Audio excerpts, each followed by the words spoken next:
G3 news వార్తలకు స్వాగతం. ముందుగా వార్తల్లోని ముఖ్యాంశాలు. ఆస్తి కోసం సొంత చెల్లెల్నే ఇంటి నుంచి గెంటారా అన్న సీఎం.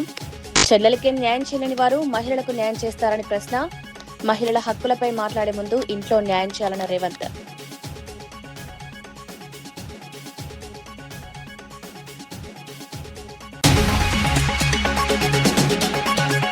మహిళలను అవమానించిన చంద్రబాబు క్షమాపణ చెప్పాలన్న రోజా. మహిళలను గౌరవించడం నేర్చుకోవాలని హితవు. మహిళలను అవమానిస్తే చూస్తూ ఊరుకోమన్న రోజా. ఇతరులకు నీతులు చెప్పే ముందు మహిళలను గౌరవించాలని వెల్లడి.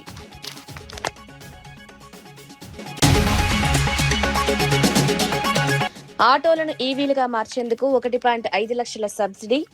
హైదరాబాద్ ఆటో డ్రైవర్లకు భారీ సబ్సిడీ. పెట్రోల్ డీజిల్ ఆటోలకు గుడ్ బై, ఈవీలకు భారీ ప్రోత్సాహం.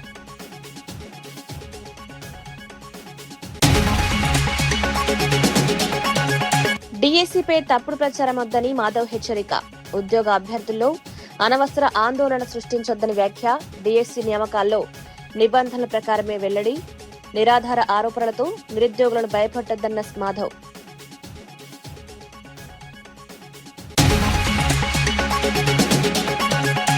రేషన్ కార్డులపై రేవంత్ ఉత్తమ్ ఫోటోలెందుకన్న సునీత. రేషన్ కార్డుల విషయంలో ఉత్తమ్ మాటల్లో ఏది నిజమని ప్రశ్న. ప్రజా సంక్షేమ పథకాలను పార్టీ ప్రచారంగా మార్చొద్దని వ్యాఖ్య. రేషన్ కార్డులపై ప్రభుత్వం పూర్తి వివరాలు చెప్పాలని డిమాండ్. సొంత చెల్లెలికి న్యాయం చేయలేని వారు రాష్ట్రంలోని ఆడబిడ్డలకు ఎలా న్యాయం చేస్తారని ముఖ్యమంత్రి రేవంత్ రెడ్డి ప్రశ్నించారు. ఆస్తిలో భాగం ఇవ్వాల్సి వస్తుందనే కారణంతో సొంత చెల్లెల్ని ఇంటి నుంచి బయటకు పంపించారని ఆరోపించారు. కుటుంబంలోనే మహిళలకు న్యాయం చేయలేని వ్యక్తులు సమాజంలో మహిళల హక్కులు, సంక్షేమం గురించి మాట్లాడడం ఎంతవరకు సమంజసమని ప్రశ్నించారు. మహిళలకు సమాన హక్కులు, గౌరవం కల్పించడమే ప్రభుత్వ లక్ష్యమన్నారు. ఆడబిడ్డల భద్రత, ఆర్థిక సాధికారత, సంక్షేమం కోసం ప్రభుత్వం పలు కార్యక్రమాలు అమలు చేస్తోందన్నారు. మహిళలకు ఆస్తి హక్కులు, విద్య, ఉపాధి అవకాశాలు కల్పించేందుకు ప్రభుత్వం కృషి చేస్తోందన్నారు. సమాజంలో మహిళలను గౌరవించే వాతావరణం ఏర్పడాలని సీఎం ఆకాంక్షించారు. మహిళల సమస్యలను రాజకీయ కోణంలో కాకుండా మానవీయ కోణంలో చూడాలని సూచించారు. ఇంత దుర్మార్గం ఉన్నది. సొంత చెల్లెలకే న్యాయం చేయలేనోడు తెలంగాణ రాష్ట్రంలో 2 కోట్ల మంది ఆడబిడ్డలకు న్యాయం చేస్తాడా? కన్న కొడుకు దుర్మార్గంగా వ్యవహరిస్తుంటే దౌడ మీదంగా పెట్టి కొట్టాల్సిన తండ్రి ఫామ్ హౌస్లో బోర్లో వండుకున్నాడు. కొడుకు తప్పుడోడైతే సరిదిద్దాల్సింది తండ్రి కాదా? ఇవాళ సొంత బిడ్డని ఇంట్లోకి వెళ్ళి బయటకు వెళ్ళగొడుతుంటే కొడుకు, తండ్రి మౌనంగా ఉన్నాడంటే ఆ నేరంలో తండ్రి కూడా సగం భాగం ఉన్నట్టే. అట్లాంటి తండ్రి కొడుకులు మన రాష్ట్రానికి దాపురించిండ్రు. వీళ్ళే ఈ తెలంగాణ రాష్ట్రానికి శనీశ్వరులు. తెలంగాణ రాష్ట్రాన్ని పట్టి పీడిస్తారు. అతనికంటే గనుడు ఆచంట మల్లన్న అన్నారు. తండ్రి కొడుకులు ఇంట్లుంటే ఆ మేనల్లుడేమో రాష్ట్రంలో కరువు రావాలి, వర్షాలు కురవద్దు, ప్రజలు చావాలి అని తమిళనాడు, కర్ణాటక రాష్ట్రాలలో ఓటుకు నోటు కేసులో పట్టుబడి రాష్ట్రానికి రావాల్సిన 2 లక్షల కోట్లను వదిలేసి చంద్రబాబు నాయుడు పారిపోయి వచ్చారని వైఎస్ఆర్సీపీ మహిళా విభాగం అధ్యక్షురాలు ఎమ్మెల్సీ వరదు కళ్యాణి ఆరోపించారు. చంద్రబాబు రాజకీయ జీవితంపై తీవ్ర విమర్శలు చేస్తూ ఆమె ఈ వ్యాఖ్యలు చేశారు. ఓటుకు నోటు కేసు సమయంలో చోటు చేసుకున్న పరిణామాలను ప్రజలు ఇంకా మర్చిపోలేదన్నారు. రాష్ట్ర ప్రయత్నాల విషయంలో చంద్రబాబు వైఖరిపై ప్రశ్నలున్నాయని పేర్కొన్నారు. రాష్ట్రానికి రావాల్సిన నిధులు, ప్రత్యేక హోదా, విభజన హామీల వంటి అంశాల్లో ప్రభుత్వం ప్రజలకు సమాధానం చెప్పాలని డిమాండ్ చేశారు. రాజకీయ నాయకులు తమపై ఉన్న ఆరోపణలకు సమాధానం చెప్పాల్సిన బాధ్యత ఉందన్నారు. గతంలో జరిగిన రాజకీయ పరిణామాలను ప్రజలకు గుర్తు చేస్తూ వైఎస్ఆర్సీపీ నేతలు ప్రభుత్వాన్ని ప్రశ్నిస్తున్నారని తెలిపారు. రాష్ట్ర ప్రయోజనాలను కాపాడటంలో ఎవరు విఫలమయ్యారో ప్రజలే నిర్ణయిస్తారన్నారు. అభివృద్ధి, సంక్షేమం, ఉద్యోగాలు, పెట్టుబడుల విషయంలో ప్రభుత్వం ఇచ్చిన హామీలను నెరవేర్చాలని కోరారు. ఆ ఫ్రీ బస్ కోసం ఆ మహిళ ఎందుకు విశాఖపట్నం వచ్చేస్తారు? అక్కడ పచ్చి అబద్ధమని అర్థమైపోయింది. అలాగేనంట ఆవిడంట రోజుని ఫ్రీ బస్ లో విజయనగరం అమ్మాయి అనమాట. ఆవిడ విజయనగరం నుంచి వైజాగ్ ఫ్రీ బస్ లో వస్తూ ఉంటారట. ఆవిడ సాఫ్ట్వేర్ ఎంప్లాయ్. అయితే నాకు ఒక డౌట్ వచ్చింది అనమాట. ఇందులో వీళ్ళు ఒక లాజిక్ మిస్ అయ్యారు. విజయనగరం నుంచి విశాఖపట్నంకి వెళ్లే సూపర్ లగ్జరీ బస్సులో ఫ్రీ బస్ ఉందా? లేదు కదా. అలాగే తీసుకుంటే నాన్ స్టాప్ బస్సులో ఫ్రీ బస్ ఉందా? లేదు కదా. అలాగే ఏసీ బస్సులో ఏమైనా ఫ్రీ బస్ ఉందా? అది కూడా లేదు. మరి సాఫ్ట్వేర్ ఎంప్లాయీ అమ్మాయి విజయనగరం నుంచి వైజాగ్కి పల్లె వెలుగు బస్సులో వస్తుందా, లేదంటే అల్ట్రా పల్లె వెలుగు బస్సులో వస్తుందా, లేదంటే ఎక్స్ప్రెస్ బస్సులో వస్తుందా? నాకు తెలియక అడుగుతున్నాను. మరి సాఫ్ట్వేర్ ఎంప్లాయీగా జాబ్ చేస్తున్న అమ్మాయితో ఇలాంటి పచ్చి అబద్ధాలు చెప్పించారు కదా, నిజంగా మీకు సిగ్గు అనిపించట్లేదా చంద్రబాబు నాయుడు గారే నేను అడుగుతూ ఉన్నాను. ఈ రోజుల్లో సాఫ్ట్వేర్ ఎంప్లాయీస్ ఎవరైనా పల్లె వెలుగు బస్సుల్లో వస్తూ ఉన్నారా? ఎంత దారుణంగా కొత్త రేషన్ కార్డులపై ముఖ్యమంత్రి రేవంత్ రెడ్డి, మంత్రి ఉత్తమ్ కుమార్ రెడ్డి ఫోటోలు ఎందుకు పెట్టారని మాజీ మంత్రి ఎమ్మెల్యే సునీత వాకిటి ప్రశ్నించారు. స్వాతంత్ర దినోత్సవం సందర్భంగా కూడా సీఎం రేవంత్ రెడ్డి అబద్దాలు మాట్లాడారని విమర్శించారు. రాష్ట్రంలో ప్రభుత్వానికి స్పష్టమైన విధానం లేదని ఆరోపించారు. గత బీఆర్ఎస్ ప్రభుత్వ హయాంలో 6,47,000 రేషన్ కార్డులు ఇచ్చినట్లు మంత్రి ఉత్తమ్ కుమార్ రెడ్డి శాసనమండలిలో స్వయంగా చెప్పారని గుర్తు చేశారు. అయితే ఇప్పుడు గత ప్రభుత్వం ఒక్క రేషన్ కార్డు కూడా ఇవ్వలేదని ఉత్తమ్ చెప్తున్నారని, ఈ రెండు వ్యాఖ్యల్లో ఏది నిజమో చెప్పాలని డిమాండ్ చేశారు. రేషన్ కార్డుల విషయంలో ప్రజలకు వాస్తవాలు వెల్లడించాలని కోరారు. ప్రభుత్వం కొత్త కార్డులు జారీ చేస్తే అభ్యంతరం లేదని, అయితే రాజకీయ నాయకుల ఫోటోలు పెట్టడం ద్వారా ప్రభుత్వ పథకాలను పార్టీ ప్రచారంగా మార్చకూడదని విమర్శించారు. ప్రజలకు అందాల్సిన సంక్షేమ పథకాలను రాజకీయ ప్రయోజనాల కోసం ఉపయోగించకూడదని సూచించారు. మినిస్టర్ గారు మరి క్లియర్ గా చెప్పడం జరిగింది, నేను మీకు వినిపిస్తాను. A total of 6,47,479 new food security cards covering 20,69,000 beneficiaries were issued in the state from 2016 to 2023. అంటే 2016 to 23 ఎవరున్నారు? కాంగ్రెస్ పార్టీ ఉందా? బీఆర్ఎస్ పార్టీ కాదా? బీఆర్ఎస్ పార్టీ 6,47,400 చిల్లర రేషన్ కార్డ్స్ ఇస్తే మీరు ఒక్క రేషన్ కార్డు కూడా ఇయ్యలేదని చెప్పేసి ఎందుకు అబద్ధాలు చెప్తా ఉన్నారు? అంటే అసెంబ్లీలో ఒక విధానం, బయట మాట్లాడేది ఒక విధానం అని చెప్పేసి అడుగుతా ఉన్నాను. మరి ఈరోజు మీరు స్మార్ట్ కార్డ్స్ ఇస్తున్నారని చెప్తున్నారు. స్మార్ట్ కార్డ్స్ దేనికి ఇస్తున్నారు? మీరు ఇచ్చిన వాటికి ఇస్తున్నారా? మొత్తం 1,06,000 కార్డ్స్ ఉన్నాయి. అంటే మేము 97,00,000 కార్డ్స్ ఇస్తే ఇప్పుడు 1,06,000 కార్డులు ఇప్పుడు రాష్ట్రంలో ఉన్నట్టయితే మీరు ఇచ్చింది ఎన్ని? కనీసం 9,00,000 కార్డ్స్ కూడా ఇవ్వలేదు. కానీ దానికి గొప్ప చెప్పుకుంటూ పాతగా ఉన్నటువంటి రేషన్ కార్డ్స్ కూడా మరి స్మార్ట్ కార్డ్స్ విధానం పేరుతో మీ ఫోటోలు పెట్టుకుంటున్నారు. మీరే అన్నారు రేషన్ కార్డ్ అంటే కాగితం కాదు, అది ఆకలి తీర్చేటువంటి కార్డ్ అని చెప్పేసి. మరి దీంట్లో మీ ఫోటోలు ఎందుకు అని అడుగుతున్నారు. గతంలో ఏ రాష్ట్రంలోనైనా రేషన్ కార్డు ఇస్తే ఆ గౌరవ ముఖ్యమంత్రి గారి ఫోటోలు ఎక్కడ పెట్టుకోలేదు. కానీ ఈ రోజు స్మార్ట్ కార్డు ఇచ్చేటప్పుడు మీరు మీ ఫోటో మరి అదేవిధంగా మంత్రుల ఫోటోలు ఎందుకు పెట్టుకుంటున్నారు? ఇది పర్మనెంట్ గా ఉండేటువంటి కార్డు. ఈ రోజు ప్రభుత్వాలు మారుతాయి, ముఖ్యమంత్రులు మారుతుండొచ్చు, కానీ కార్డు మాత్రం అట్లనే ఉంటది. మీరు ఈ పద్ధతి కరెక్ట్ కాదు. మీ సొంత డబ్బా కొట్టుకోవడానికే ఈ రేషన్ కార్డులు ఇస్తున్నారని చెప్పేసి స్పష్టంగా నేను తెలియజేస్తా ఉన్నా. కాణిపాకం శ్రీ వరసిద్ధి వినాయక స్వామివారి వార్షిక బ్రహ్మోత్సవాల ఏర్పాట్లపై ఆలయ అధికారులు ప్రత్యేక దృష్టి సారించారు. ఉత్సవాల నిర్వహణకు సంబంధించి ఆలయ కార్యనిర్వహణాధికారి పెంచల కిషోర్ మీడియా సమావేశం నిర్వహించి పలు వివరాలను వెల్లడించారు. భక్తులకు ఎలాంటి ఇబ్బందులు కలగకుండా ముందస్తు ఏర్పాట్లు చేస్తున్నామని తెలిపారు. ఆలయ పరిసరాల్లో పారిశుద్ధ్యం, తాగునీరు, విద్యుత్, భద్రత వంటి అంశాలకు ప్రాధాన్యమిస్తున్నామన్నారు. ఉత్సవాల సమయంలో భక్తుల రద్దీ పెరిగే అవకాశం ఉన్నందున ప్రత్యేక క్యూ లైన్లు, నియంత్రణ చర్యలు చేపడతామని తెలిపారు. భక్తుల దర్శనానికి అవసరమైన ఏర్పాట్లను సమన్వయం చేస్తున్నామన్నారు. పోలీస్ శాఖతో కలిసి భద్రతా ఏర్పాట్లపై ప్రత్యేక ప్రణాళిక రూపొందిస్తున్నట్లు వెల్లడించారు. వాహనాల పార్కింగ్, ట్రాఫిక్ నియంత్రణకు కూడా చర్యలు తీసుకుంటున్నామని తెలిపారు.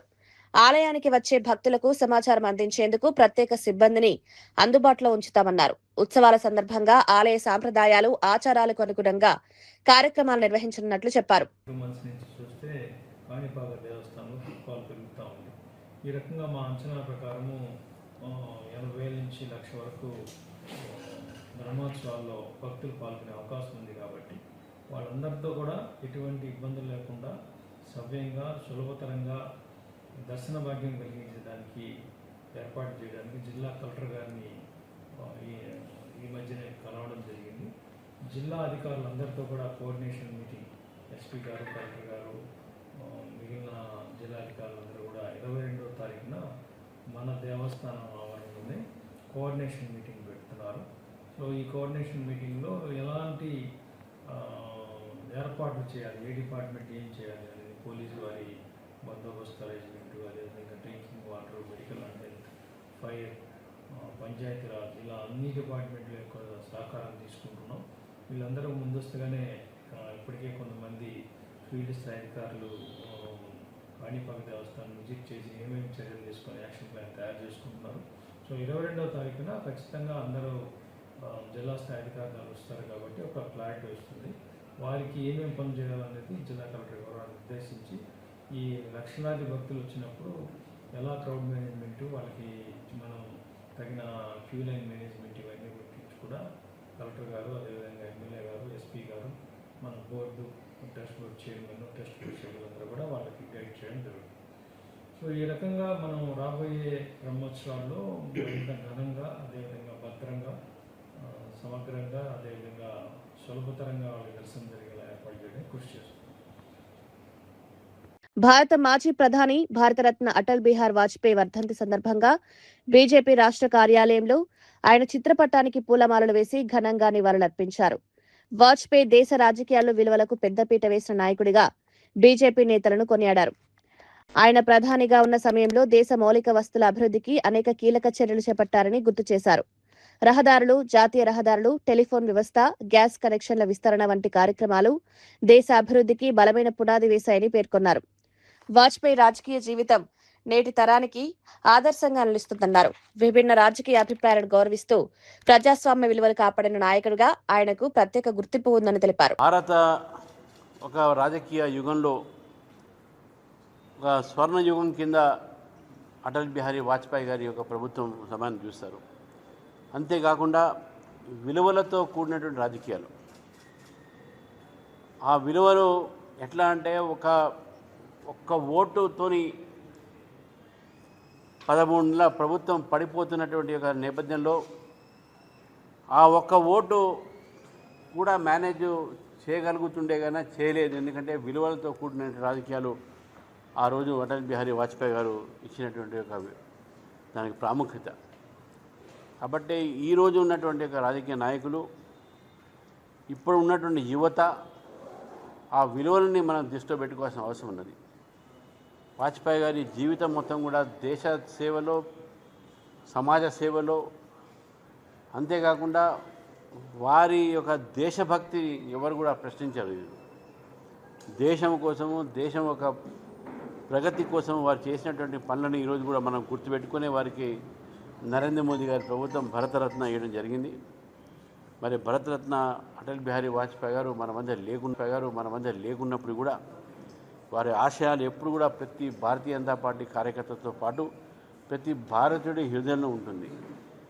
వారి యొక్క జీవితము, వారి యొక్క జీవన చరిత్ర ఇప్పుడున్న ఇప్పుడున్న యువ పీढ़ి తెలుసుకోవాలి, చదువుకోవాలి అని చెప్పేసి కూడా, దాని తర్వాత దాన్ని అనుసరించాలని చెప్పేసి కూడా ఈ సందర్భంగా నేను తెలియజేస్తా ఉన్నాను. ధన్యవాదాలు.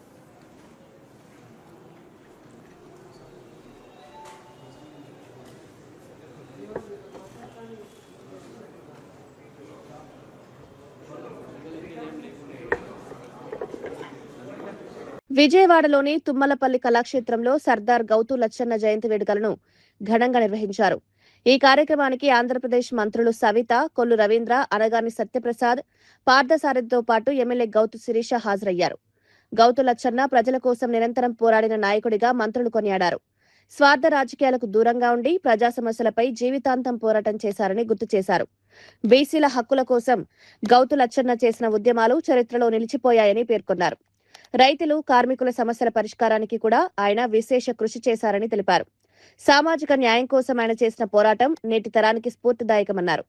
ప్రజా జీవితంలో విలువలను పాటిస్తూ పేదలు, బలహీన వర్గాల కోసం పనిచేసిన నాయకుడిగా ఆయనను గుర్తు చేస్తున్నారు.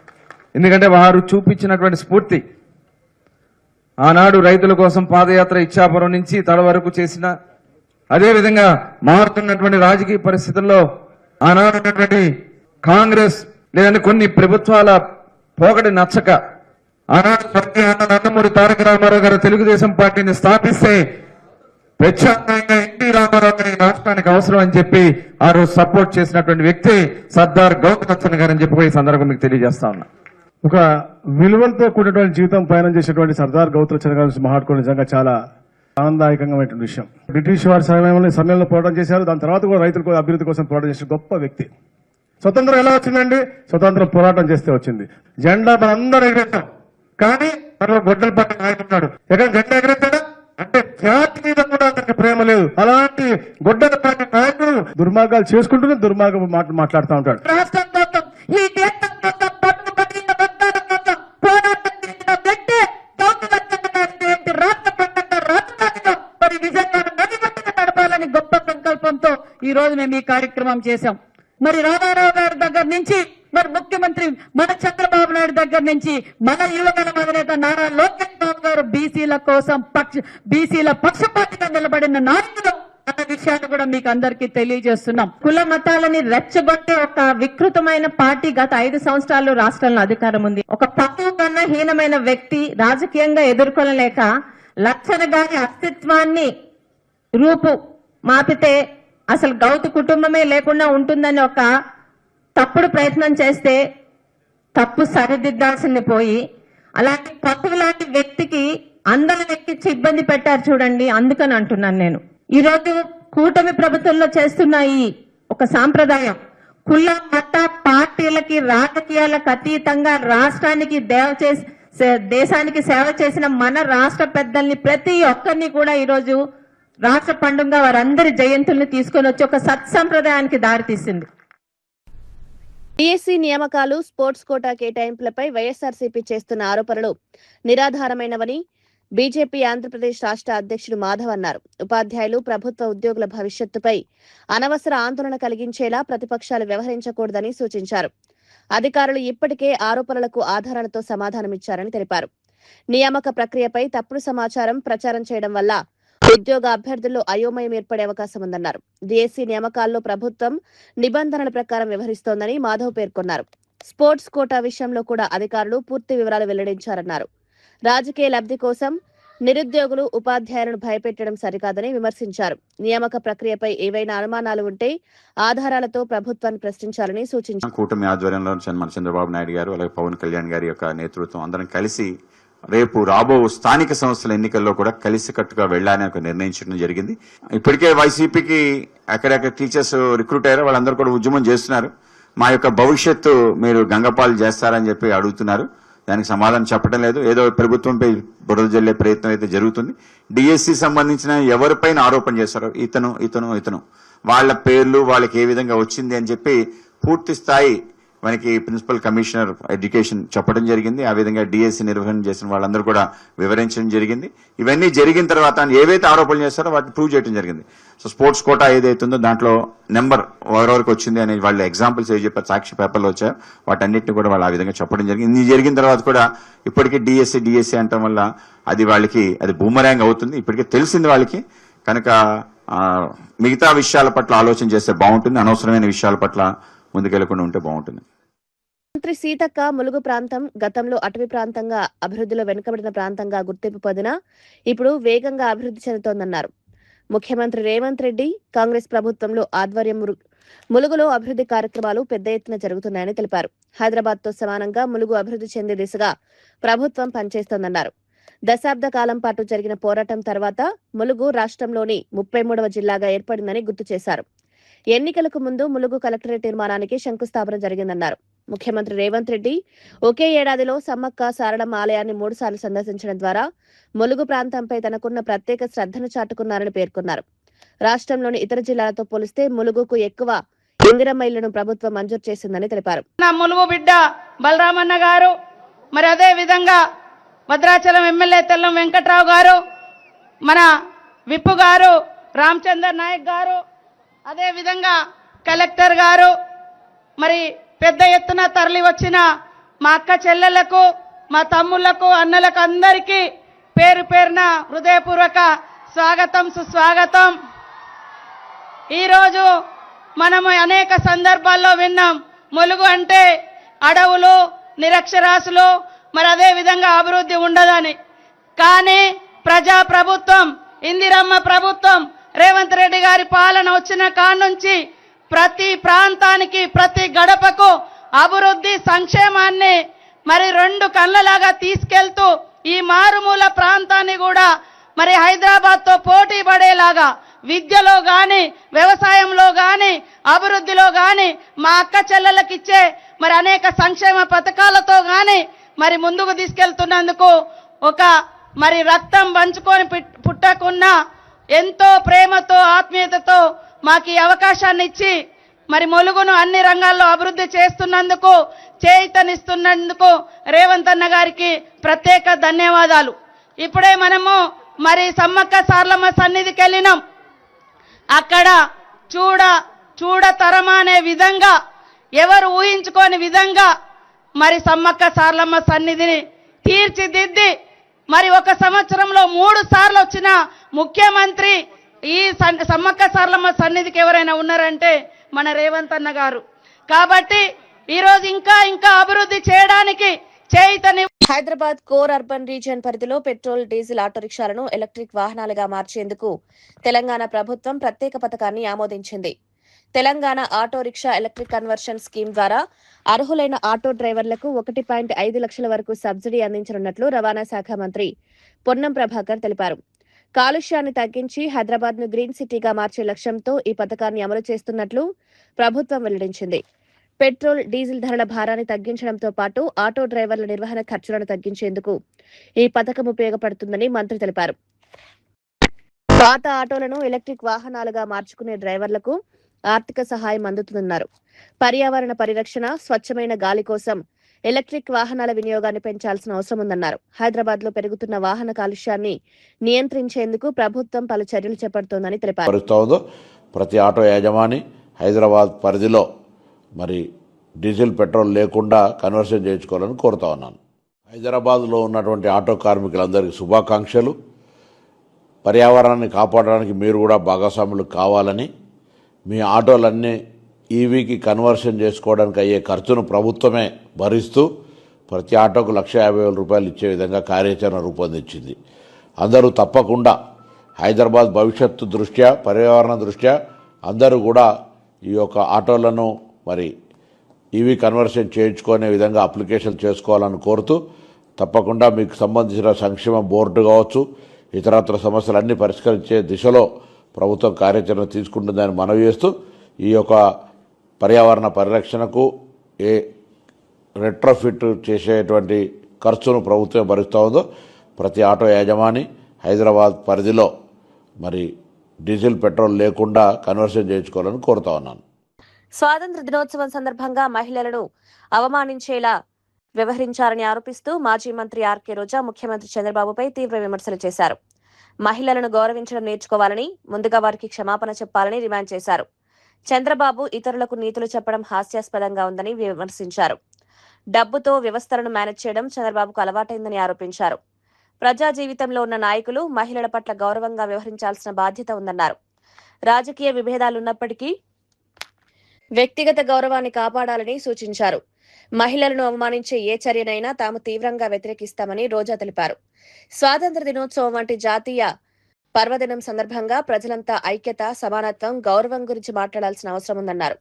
మహిళలకు న్యాయం, భద్రత కల్పించాల్సిన ప్రభుత్వం వారినే అవమానిస్తే ప్రజలకు ఎలాంటి సందేశం వెళ్తుందని ప్రశ్నించారు. చంద్రబాబు నాయుడు ఎన్టీఆర్ గెలిపించుకున్న ఎమ్మెల్యేల్ని లాక్కొని ఎన్టీఆర్ కి వెన్నుపోటు పొడవడానికి అదే డబ్బును వాడాడు. వైస్రాయ్ హోటల్లో ఎమ్మెల్యేల్ని దాచిపెట్టి వాళ్ళకి బ్రీఫ్ కేసులతో డబ్బులు ఇచ్చి ఎన్టీఆర్ మీద ఎలా చెప్పులే ఇచ్చాడో ఇప్పటికి కూడా ఈ తెలుగు ప్రజలు మర్చిపోలేరు. అలాగే మీరు చూస్తే కేసీఆర్ గవర్నమెంట్ ని కూల్చడం కోసం ఏ విధంగా ఓటుకి నోట్ల కట్టలు రేవంత్ రెడ్డితో పంపించి ఆడియో, వీడియోలతో సహా దొరికిపోయారో చంద్రబాబు నాయుడు చేసిన ఘనకార్యం అందరూ కూడా కళ్ళారా చూశారు.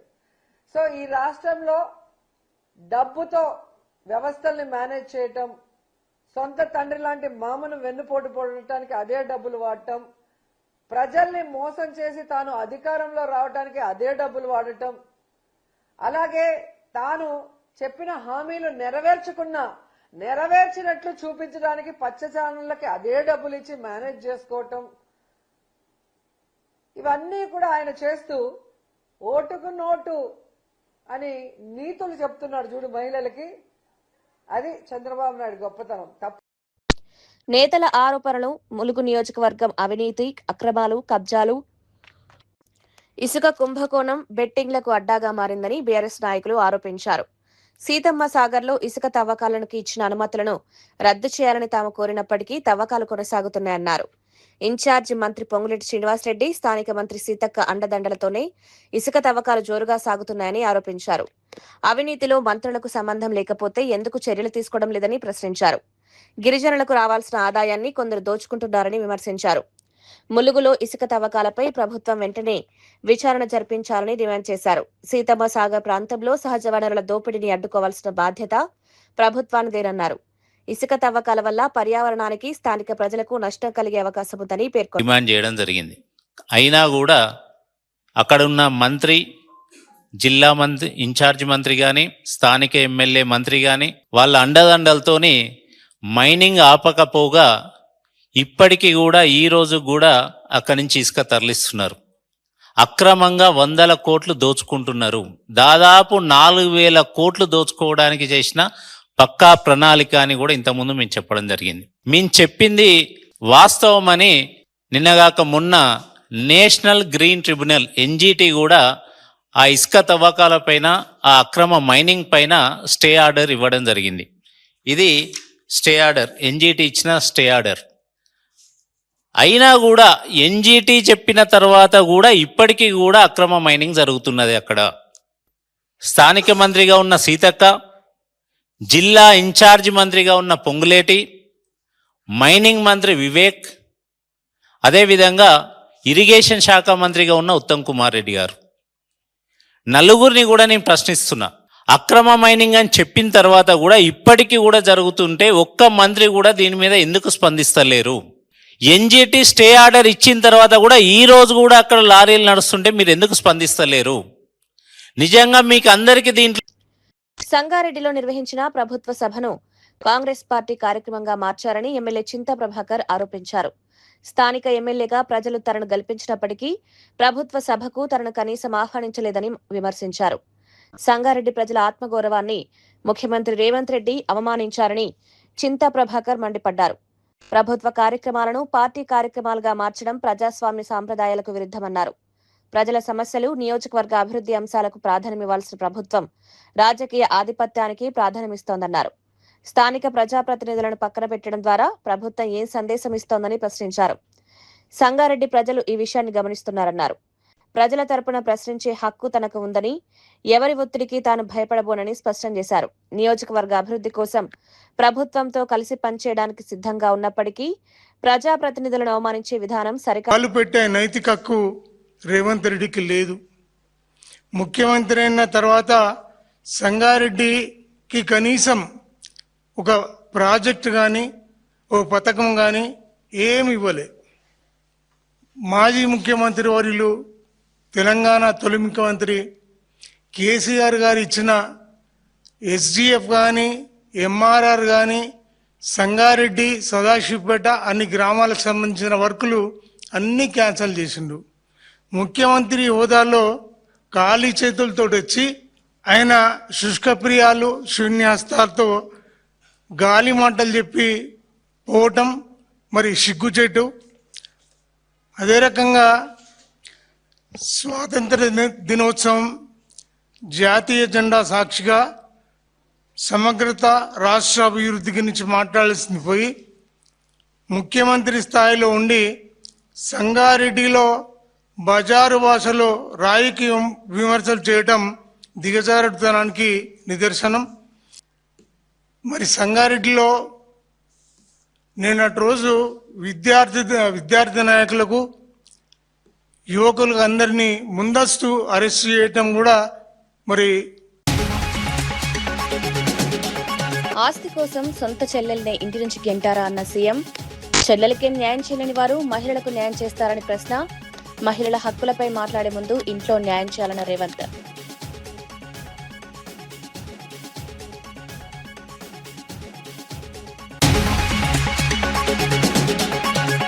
మహిళలను అవమానించిన చంద్రబాబు క్షమాపణ చెప్పాలన్న రోజా.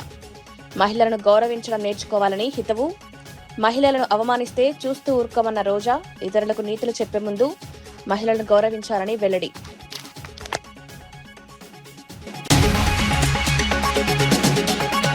ఆటోలను ఈవీలుగా మార్చేందుకు 1.5 లక్షల సబ్సిడీ. హైదరాబాద్ ఆటో డ్రైవర్లకు భారీ సబ్సిడీ. పెట్రోల్ డీజిల్ ఆటోలకు గుడ్ బై, ఈవీలకు భారీ ప్రోత్సాహం.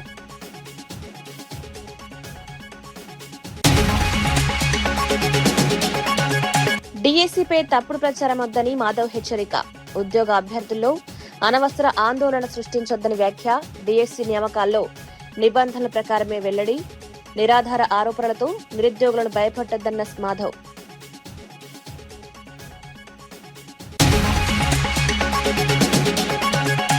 రేషన్ కార్డులపై రేవంత్ ఉత్తమ్ ఫోటోలు ఎందుకన్న సునీత. రేషన్ కార్డుల విషయంలో ఉత్తమ్ మాటల్లో ఏది నిజమని ప్రశ్న. ప్రజా సంక్షేమ పథకాలను పార్టీ ప్రచారంగా మార్చొద్దని వ్యాఖ్య. రేషన్ కార్డులపై ప్రభుత్వం పూర్తి వివరాలు చెప్పాలని డిమాండ్. ఈనాటి వార్తా విశేషాలు మరో బులెటిన్లో మళ్ళీ కలుద్దాం. నమస్కారం.